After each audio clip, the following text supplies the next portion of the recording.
자, 이슈 픽업을 통해서 시장 한번 들여다보도록 하겠습니다. 금요일입니다. 이분과 함께 시장 분석 나눠보고 있고요. ISN 이지환 대표 함께하도록 하겠습니다. 대표님 어서 오세요. 안녕하세요. 네. 자, 이제 빅 이벤트를 앞두고 긴장되는 오늘을 보내고 있습니다. 좀 아쉬운 건 상승 탄력도가 다 반납돼 버렸다는 거, 뭐 이런 부분일 텐데요. 어쨌건 저희는 이슈 중심으로 하나하나 짚어보면서 한번 들여다보겠습니다. 간밤에도 이 연준 의원들을 중심으로 해서 매파적인 발언들은 쏟아져 나왔어요. 인플레 정점, 이거 좀 확인되려면 아직 멀었어. 뭐 이런 발언들이 돌아가면서 나오고 있는 그런 실정이고요. 그럼에도 불구하고 간밤에 나왔던 미국 경제 지표, 뭐 특히 GDP 같은 경우는 생각했던 것보다 뭐 나쁘지 않다. 뭐 이런 평가들이 좀 나오고 있는 상황인데요. 시장 분석 어떻게 할지 하나하나 좀 챙겨주십시오. 일단 어제 사실 이제 이번 주에 가장 큰 포인트 두 가지는 어제 PC 물가 지표 발표와 오늘 잭슨홀 미팅에서 파월이 과연 이제 어떤 발언을 할 것인가 이 두 가지가 가장 중요한 부분이었습니다. 어제 이제 PC 지표 발표는 무난하게 이제 예상치와 부합하는 수준에서 마감이 되었습니다. 특히 이제 연준에서 가장 중요시 물가를 결정할 때 중요하게 보는 게 이 권원 PC입니다. 이 권원 PC는 우리가 PC의 지표, 개인의 소비 지출 부분에서 변동성이 큰 에너지나 식료품을 제외한 수치인데 그만큼 이제 물가 지표의 바로미터라고 할 수 있습니다. 그러니까 이 부분이 전월 대비해서 예상치에 부합하는 모습, 이전보다는 수치가 좀 낮아졌다라는 부분에서 인플레이션 정점론에 대한 어느 정도 확인을 좀 시켜줬다. 자, 이 부분이 어제 미국 증시가 조금 안도하는 랠리가 나왔고 2분기 GDP가 생각보다 약간 상향 조정됐다. 이런 부분이었습니다. 하지만 이제 오늘 잭슨홀 미팅을 앞두고 파월의 발언에 이제 주목을 하고 있는데 네. 우리가 이제 좀 중요하게 생각해봐야 될 부분은 과연 이제 파월이 잭슨홀 미팅에서 어떤 발언을 할 거냐라는 부분은 사실 제가 봤을 때 그렇게 크게 영향을 미칠 만한 발언은 나오지 않을 겁니다. 잭슨홀 미팅 자체가 미국의 뭐 경기에 관해서 진단하는 곳이 아니라 어떻게 보면 전 세계 글로벌의 뭐 재무장관이나 중앙은행 총재들 한 40~50명을 모셔놓고 경제 심포지움을 하는 자리이기 때문에 네. 거기서 뭐 미국의 지금 경제가 이렇고 저렇고 이렇게 미주알 고주할 리는 사실 한 번도 없었고요. 그럴 리는 별로 없습니다. 그러니까 아마 이제 원론적인 발언이 나올 건데 그 원론적인 발언은 결국은 지금은 인플레이션 정점론은 확인을 좀 하는 과정에 있다. 하지만 아직 인플레이션은 엄중한 상태다. 금리 조절이 필요하다.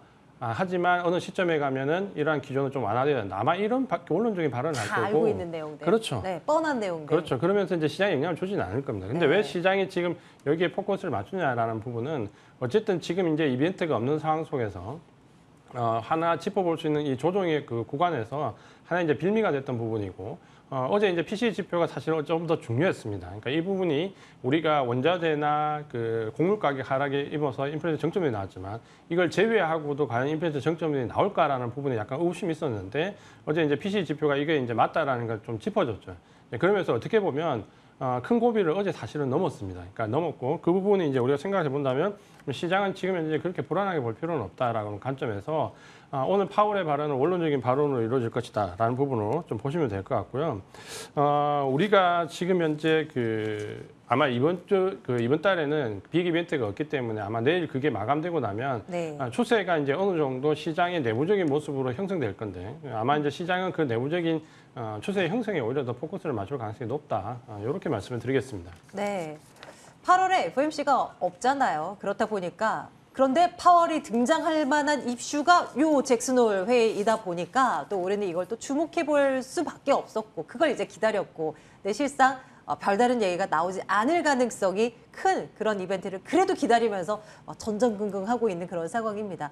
그러면 어쨌거나 이 이벤트가 지나고 나면 이제 9월 FOMC 이전 혹은 9월에 이제 미국의 CPI 나오기 전까지는 또 오리무중인 상태로 이렇게 진행이 될 것 같은데요. 방향은 좀 어떻게 잡아야 될까요? 최근에 외국인들이 그래도 계속 들어와요. 오늘도 뭐 지수 상승 탄력도가 둔화됐지만 지금 이 시각 현재는 어떤가요? 제가 지금 수급 상황을 열어봤더니 아직 지금 인터넷이 제대로 돌아가고 있지 않나 본데요. 아직 확인이 안 되는데요. 뭐 어쨌든 뭐 외국인들이 계속해서 우리 주식을 사고 있는 흐름이 최근 들어서 포착되지 않습니까? 이런 부분들을 어떻게 좀 이해를 해야 될지 다시금 올라갈 힘은 있는 건지 궁금해요. 아마 이제 지금 우리가 가장 주목해야 될 부분은 어떻게 보면 지금 현재 대부분 다 알려져 있는 이슈나 이벤트보다는 사실 이런 내부적인 수급이 사실 더 중요한 시점에 들어와 있습니다. 그러니까 외국인이 좀 전에 말씀하신 것처럼 지난 7월 14일 옵션 만기를 이후에 매수 기준으로 전환된 이후에 우리 코스피 시장에서 5조 원 이상 매수를 하고 있습니다. 네. 그러니까 이 부분이 지금 현재 시장이 좀 흔들리거나 지난주 중반부터 조정에 들어와 있던 이 구간에도 외국인 매수세는 사실 줄지 않고 계속 늘어나고 있습니다. 그러니까 외국인은 분명한 건 지금 현재 이 바닥이 베어마켓 랠리를 하더라도 아직은 고점이라는 인식을 가지고 있지 않다는 부분이고, 그러니까 이 부분이 가장 중요한데, 최근에 아마 이제 가장 우려스러웠던 부분이 이제 원달러 환율이 너무 올라가다 보니까 그쵸. 국내 증시에서 우리나라에서 자금이 유출되는 거 아닌가라는 우려감인데, 그러니까 제가 이제 이 시간 지지난주부터 계속 말씀드렸던 부분이, 환율은 지금 현재 민감도도 떨어져 있고 객체 역할을 하기 때문에 실제로 자금 유출은 없을 거라고 했는데, 외국인들 매수에 더 유입되고 있죠. 잠깐 환율 차트를 잠깐 보면 네. 우리가 그동안 원달러 차트만 많이 봤는데, 실제로 상대적 비교에서 우리가 그러면 엔화나 유로화 대비로 어느 정도 지금 약세 현상이 되는가를 좀 볼 필요가 있습니다. 지금 이제 본문은 원엔 환율인데요. 지금 원엔 환율을 보면 3년치 지금 그래프를 지금 보고 있는데, 우리가 지금 원 달러 환율은 고점을 계속 갱신해 나가면서 지금 네. 보시면 계속 저점을 갱신해서 내려오고 있습니다. 네. 그러니까 상대적으로 원화가 상대적으로 훨씬 엔화 강하다는 대비 강하다는 그렇죠. 거죠. 강하다는 부분을 이제 네. 우리가 확인을 좀 해볼 수 있고, 원 유로 환율을 우리가 한번 참고를 해본다고 하더라도, 지금 보시는 게 원 유로 환율인데, 최고점 이후에 지금 이제 상당히 낙폭이 좀 내려와 있는 상태입니다. 그러니까 지금 현재 원 달러 환율과 비교했을 때 원 달러 환율의 고점을 계속 치고 나가는 것에 비해서 지금 보시는 원 유로 환율도 역시 하방 경직성을 유지하면서 그 바닥권 쪽에 내려와 있잖아요. 그러니까 저런 부분을 보면 지금 현재 달러가 강세로 가는 것은 유로화나 엔화의 상대적 그 약세가 워낙 심하기 때문이고, 이 약세되는 그 환율에 대한 정도를 보더라도 이 원화가 뭐 유로화나 엔화 대비해서, 예를 들어서 우리가 뭐 금융위기 때라든지 혹은 지난번에 겪었던 IMF 때라든지 이런 때와 비교하는 것은 사실 굉장히 맞지 않는 상황이다. 그만큼 그 원화가 지금 약세로 가 있는 그런 상황은 아니다라는 부분을 좀 인식하실 필요가 있고, 네. 그렇게 본다면 지금 현재 그 미국인들, 특히 이제 미국계 자금이 5월 달부터 우리 증시에 대해서 집중적으로 유입이 되고 있고, 유럽이나 지금 상황이 좋지 않은 유럽이나 다른 중동계 자금이 빠져나가는 게 비해서 미국계 자금은 5월 달부터 계속 순매수 기조를 유지를 하고 있습니다. 그러면 우리가 역으로 지금 강달러화 되어 있는 달러를 가지고 미국에서 지금 현재 가만히 있어가지고 인플레이션 그 상세가 안 되는 거죠. 그럼 강달러 된 달러를 가지고 뭘 할 거냐라고 봤을 때, 결국은 한국 증시에 지금 유입되는 것은 어떻게 보면은 어느 정도 그 타당성이 있는 그 투자라고 볼 수 있습니다. 그래서 지금 외국인이 왜 이렇게 어려운 가운데 계속 매수하느냐 이런 부분은 오히려 이런 원달러 환율을 우리가 역으로 한번 해석해 볼 필요가 있고, 그렇게 본다면 아마 이 지금 매수세 유입은 우리가 지난 한 주간 조정에서도 보셨다시피 쉽게 외국인들이 빠져나가지 않습니다. 그러니까 조금 더 우리가 큰 그림을 좀 그릴 필요가 있고, 이런 수급을 좀 쫓아갈 필요가 있다. 이렇게 말씀드리겠습니다. 네, 좋아요. 이제 섹터별로 좀 하나씩 우리가 눈여겨볼 만한 쪽들 한번 들여다볼게요. 반도체 안 볼 수가 없습니다. 간밤에 엔비디아가 또 급반등을 성공을 했어요. 그리고 그 외에 미국에 상장되어 있는 반도체주들이 상당히 강했고요. 덩달아서 필라델피아 반도체 지수의 반등세도 두드러지면서 마무리가 됐습니다. 이 영향을 고스란히 받아서 우리의 반도체 투톱도 강한 모습으로 시작이 됐는데, 지금은 물론 상승 탄력도가 많이 줄기는 했습니다만, 그래도 어떤 조금의 어떤 긍정적인 포인트들을 반도체 섹터에서도 좀 찾아볼 수가 있을지, 오늘의 시각은 어떠신가요? 이제 어제 우리가 그 엔비디아의 그 주가 등락은 상당히 유심히 볼 필요가 있습니다. 최근에 그 반도체 종목의 등락을 보면 한 2주 전에 그 엔비디아와 마이크로 테크놀로지가 그 가이던스가 하향 조정되면서 네. 큰 폭의 한번 낙폭을 겪었는데, 그 낙폭을 겪었던 자리를 이탈하지 않고 계속해서 그 지점부터 상승하기 시작했다가 이제 상승과 하락을 반복하는 그 박스권 흐름을 좀 보여주고 있습니다. 그런 가운데 어제 이제 엔비디아 같은 경우는 이제 2분기 실적 발표가 있었는데, 사실 어제 장 마감 이후에 그 시간에 거래해서 4% 이상 폭락을 했습니다. 그러니까 그 상태로 어젯밤에 개장을 했는데 마이너스 4%가 지금 어제 종가가 오히려 4% 상승으로 끝났거든요. 그러니까 이 저가와 고가 사이를, 종가 사이를 본다면 8% 상승입니다. 그러니까 엔비디아가 왜 갑자기 하루에 8%를 저가에서 올라왔느냐. 그리고 마이크론 테크놀로지도 어제 보면 장중에 거의 5% 가까이 상승을 했거든요. 상승 마감을 했는데, 그러니까 이런 부분을 본다면 분명히 이제 반도체, 그 우리가 실적 가이던스 하향이나 디램 가격 하향 혹은 여러 가지 그 이슈에 대한 부분에 대한 우려감은 있지만, 실제로 이 반도체 종목에 접근하는 헤지 펀드들은 상당수가 있다라는 부분을 우리가 이제 짐작해 볼 수 있다는 거죠. 그렇게 본다면 지금 현재 이번 반등 구간이 1차 반등을 만약에 마무리하고 이번 조정 구간이 2차 반등으로 간다면 네. 과연 반도체 종목이 이 상승을 이끌 수 있느냐 없냐 부분을 우리가 한번 체크를 해봐야 되고, 만약에 반도체 종목이 이번 상승을 이끌어가는 성장주로 대변되는 반도체가 이끌어간다면 이 베어마켓 랠리라고 얘기하기보다는 상당히 큰 폭의 상승이 조금 더 뒤에 나올 수 있다는 부분을 견지를 해야 되고 네. 만약에 이제 그렇지 않고 경기 관련된 종목들의 상승을 이끈다면 베어마켓 랠리라는 그 관점을 가지고 대응을 좀 할 필요가 있습니다. 이런 관점에서 이제 우리가 삼성전자를 보면 삼성전자가 중간에 곡절은 있었지만 우리 시장에서도 이번 시장 우리 증시가 바닥권에서 반등할 때 삼성전자의 매수세 유입이 분명히 있었고요.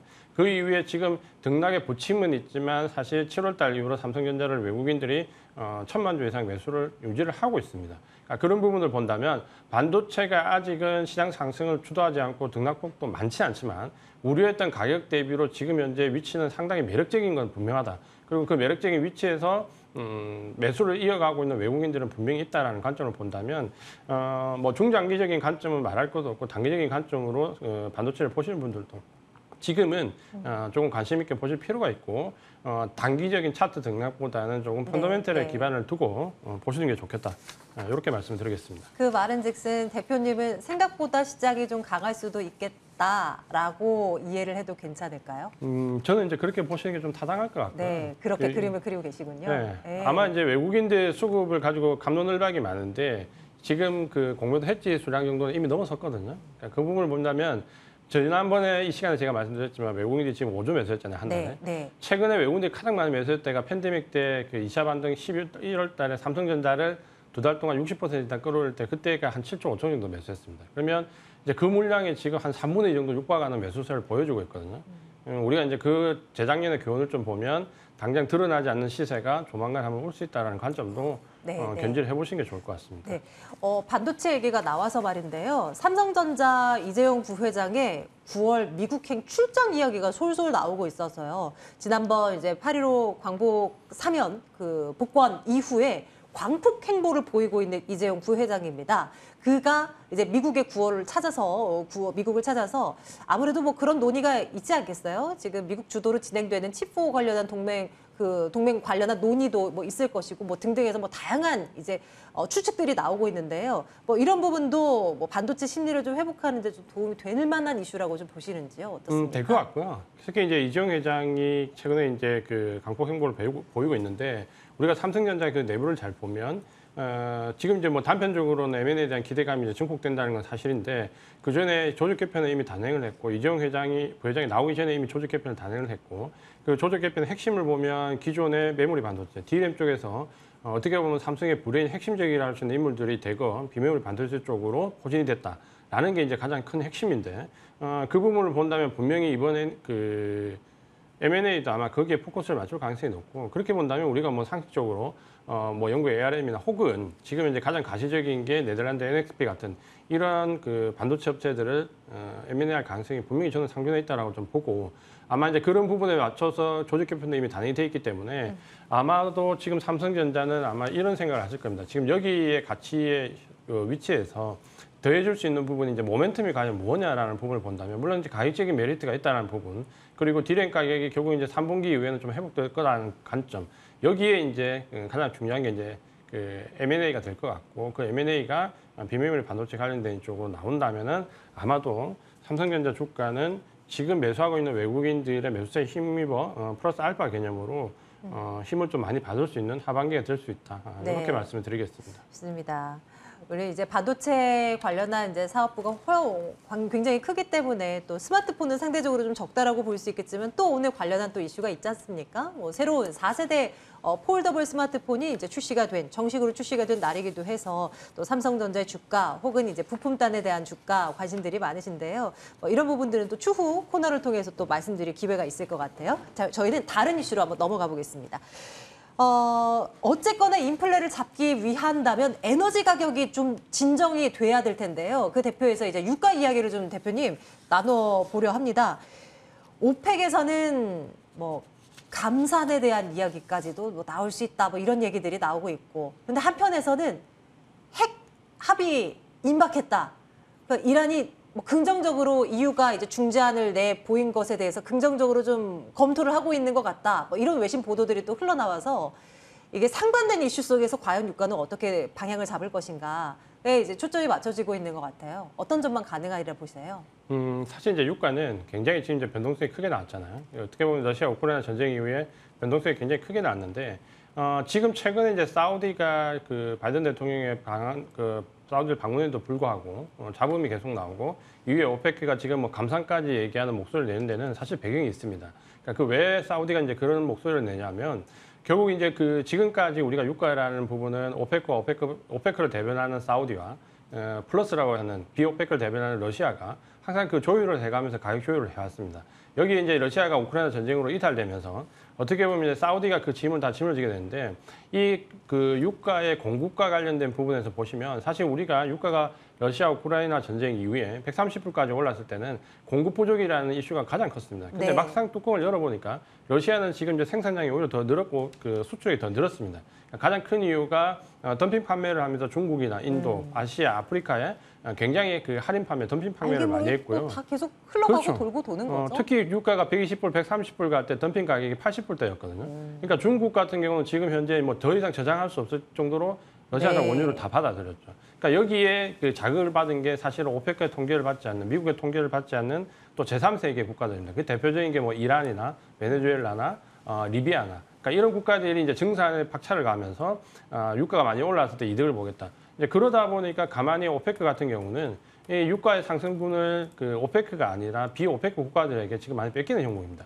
더군다나 이제 덤핑 판매에서 기존 판매 루트들도 많이 지금 이탈되고 있거든요. 그러다 보니까 이제 사우디도 이제 발끈하게 되는 거고 미국의 정책에 맞춰서 나가기는 본인들의 피해가 더 크다라는 쪽으로 나오면서 9월달 감산 얘기가 나온 거죠. 그러면 이제 우리가 여기서 생각해봐야 될 부분은 팩트를 체크해 보면 첫 번째는 유가에 대한 공급 부족은 생각보다 없었다는 겁니다. 그러니까 오페크는 증산을 했고 러시아산 원유는 그대로 오히려 더 많이 나왔고 제3세계 원유는 지금 이러한 이제 핵합의가 유럽을 통해 EU를 통해서 지금 현재 막바지 이제 서명을 앞두고 있다라는 얘기가 나오니까 증산에 대한 부분이 나오면서 실제 공급 부족은 많지 않았는데 경기 위축에 대한 이제 수요에 대한 논란이 나오면서 유가가 120불에서 지금 90불대까지 빠르게 빠져버렸죠.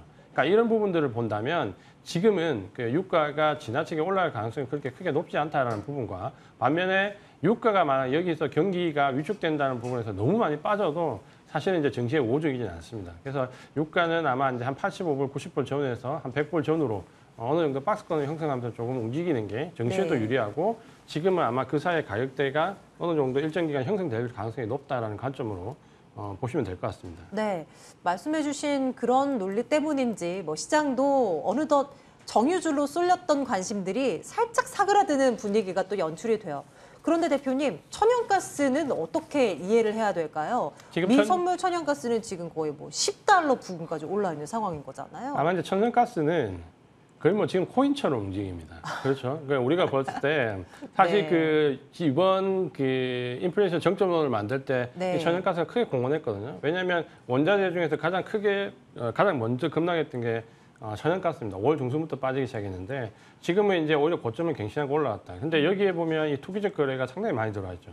왜냐하면 천연가스가 지금 현재 당장의 뭐 공급 부족 문제는 없습니다. 다만 이제 우려하는 거는 러시아가 지금 노드스트림을 뭐 기술적인 문제로 한 3일간 닫겠다라는 부분. 이게 이제 하나 촉매제가 됐고, 그 다음에 하나는 이제 계절적 요인으로 이제 여름이 지나가면 난방수가 증가할 거라는 기대감. 네네. 그러니까 이런 부분들 때문인데 제가 볼 때는 지금은 이제 청산을 좀 해야 될 시기지 오히려 이걸 쫓아갈 시기는 아니고요. 지금 사실 오늘도 관련한 종목들이 거의 뭐 그렇죠. 날아가거든요. 그래서 지금 아마 분할로 청산을 시작해 들어가시는 게 맞을 것 같고요. 네. 천연가스가 실제 공급을 부족하게 될 가능성이 그렇게 높지 않습니다. 그러니까 그 부분을 본다면 지금 우려감으로 상승했을 때 차익 실현하시는 게 맞을 것 같고 뭐 이쪽으로 접근하시는 분들은 기대치를 좀 낮춰서 조금 발빠른 매매를 하시는 게 좋을 것 같습니다. 네. 아마 관련한 종목들을 지금이라도 사야 되나 고민하는 분들 계실 텐데요. 신규 접근은 뭐 말씀대로라면 무리라는 판단을 좀 해보고요. 보유하신 분들의 영역이긴 하나 보유하신 분들도 서서히 지금 이익을 좀 챙겨야 하는 구간에 놓여 있다는 거는 한번 예의주시 해봐야 되겠습니다. 좋습니다. 자, 그러면 이제는 대표님의 관심 종목으로 한번 넘어가도록 할게요. 앞에서 반도체 얘기를 실컷 하고 왔는데 또 해야 될 것 같습니다. 조금 깊숙이요. 관련한 종목을 주실 것 같은데요. 반도체 업체를 왜 우리가 봐야 되는지 이야기를 좀 해주십시오. 네, 잠깐 이제 먼저 그 외국인들이 지난 한 달간 뭐 계속 매주 보여드리지만 뭘 샀는지 네. 혹시 변화가 있는지 잠깐 보면 역시 이제 외국인들 이제 조금 변화가 있었습니다. 그러니까 큰 줄기로 본다면 역시 이제 반도체, 2차 전지를 비롯한 IT 쪽 섹터 쪽의 저가 매수세가 굉장히 컸고, 그 다음에 이제 자동차를 비롯한 그 운송 장비, 조선 쪽 포함된 운송 장비 쪽으로 역시 이제 매수세가 그대로 좀 이어졌고, 그 다음에 이제 화학 쪽은 뭐 일부 그 신재생 에너지 관련된 부분이 있지만, 그거는 이제 뭐 예를 들어서 하나솔 솔루션 이제 맥 종목에 그 국한돼 있고, 대부분은 이제 2차 전지 소재 쪽으로 많이 들어와 있죠.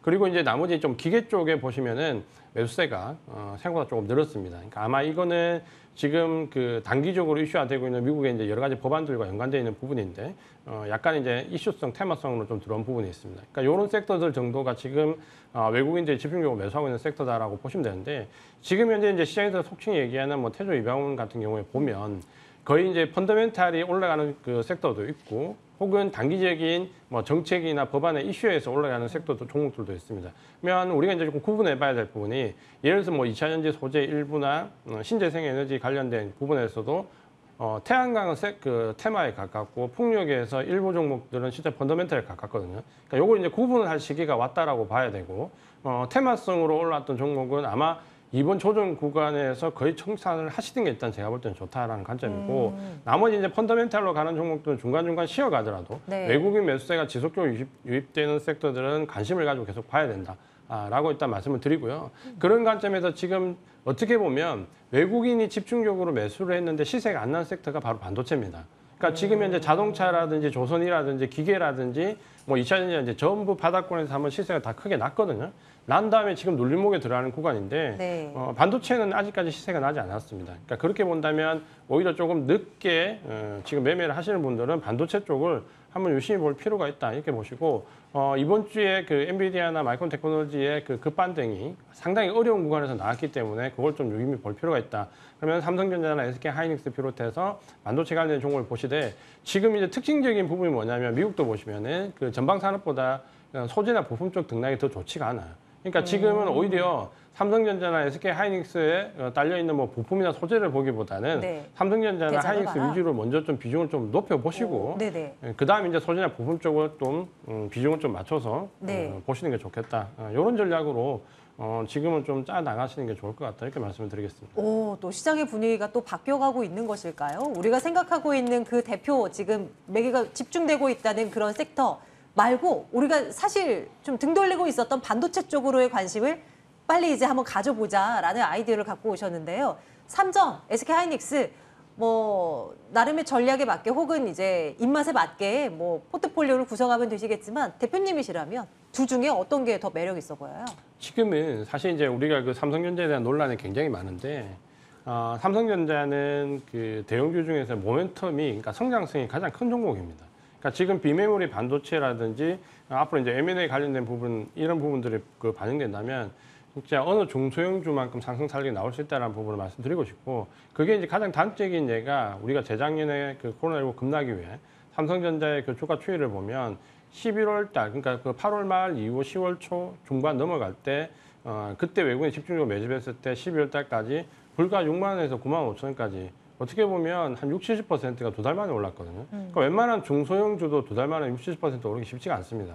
그러니까 삼성전자를 우리가 장기 종목이고 펀더멘탈 기반에서 봐야 되는 것도 당연한 말이지만, 예를 들어서 지금 현재 올해 시장이 하반기에 좋을 거라고 예상하시는 분들은 상승 탄력을 좀 보겠다라고 하면 오히려 삼성전자가 웬만한 중소형주보다도 상승 탄력이 클 수 있습니다. 그거는 모멘텀상, 가격의 위치상, 우리가 좀 전에 말씀드렸던 M&A 관련돼 있는 그런 부분까지 보신다면은 좀 긍정적으로 지금 보셔도 좋고, 또 한 가지는 예를 들어서 지금 이제 베어마켓 랠리를 그 시각을 가지고 계신 분들은 시장은 이제 조만간에 꺾일 것이다 보는 분들이 굉장히 많은데, 맞아요. 만약에 그런 관점으로 본다고 하더라도 내가 중소형 성장주를 가지고 있는 것보다는 삼성전자를 가지고 있는 게 마음이 편합니다. 그러니까 내려갈 때 이 베어마켓 랠리 특징이 있는데, 그 끝나고 난 뒤에 우리가 이제 경기가 위축되는, 그러니까 하방으로 전환돼서 내려가는 대세 하락 기간이 이제 만약에 벌어진다면 그 구간에 들어가게 되는데, 네. 그때 특징은 뭐냐면 초반에 우리가 이제 지난 한 6개월간 가격 조정을 겪었다면 그다음부터는 기간 조정과 가격 조정이 같이 옵니다. 아주 한 번에 큰 하락보다는 지루하게 이제 내려가는 장세가 되는데, 그럴 때는 삼성전자가 대부분 하락 등락폭의 절반밖에 안 됩니다. 그러니까 만약에 베어마켓이라고 생각하는 분들도 지금은 삼성전자를 보유하고 있는 게 훨씬 더 유리합니다. 그러니까 그런 부분들을 보신다면 지금 모든 그 외국인이 매수했던 섹터 중에서 아직까지 시세가 나지 않은 반도체, 그 중에서는 좀 대형업체, 전방업체인 삼성전자, 하이닉스 위주로 보시고 그 중에서 모멘텀을 조금 더 강화하고자 한다면 네. 삼성전자 위주로 보시는 게 유리하다. 이렇게 말씀드리겠습니다. 삼성전자 기준으로 봤을 때는 목표가를 어느 정도로 설정해 볼까요? 그러니까 이게 뭐 제가 볼 때는 딱 두 가지로 말씀드리는데 사실 장기로 보시는 분은 목표가가 없습니다. 그러니까 그렇죠. 제가 뭐 네. 제가 그 재작년에 삼성전자 목표가를 그 애널리스트에 제시할 때 제가 그때 제일 처음 7만 원하고 10만 원을 말했거든요. 방송에서 상당히 욕을 많이 먹었습니다. 그때 4만 원 정도 할 때 어떻게 이게 10만 원 간다고. 근데 바로 그 다음에 9만 5천 원을 갔었잖아요. 지금 제가 장기적으로 삼성전자를 예를 들어서 M&A까지 감안해서 보는 펀더멘탈 가치로 보면 저는 10만 원대보다 훨씬 윌 거라 보거든요. 그러니까 장기로 보유하시는 분들은 10만 원보다는 훨씬 더 상이한 목표가를 가지고 분기 배당을 계속 받으시면서 가시면 됩니다. 그리고 이제 단기적으로 보시는 분들은 한 번의 모멘텀으로 이번 상승 구간에 한 마디를 생각하고 계시는 분들은 제가 봤을 때 한 8만 원 정도까지는 목표가 설정하시면 볼 그래도 상당히 높게 같고요. 보고 계신데요. 예, 그리고 만약에 이제 진입 가격은 지금 이제 6만 원대에서 계속 왔다 갔다 하잖아요. 네. 6만 원 밑에서는 분할로 사시면 될 것 같습니다. 네, 지금 현재 구간입니다. 지금 뭐 6만 원, 6만 100원, 뭐 200원 왔다 갔다 하고요. 뭐 그러고 있는 상황인데요.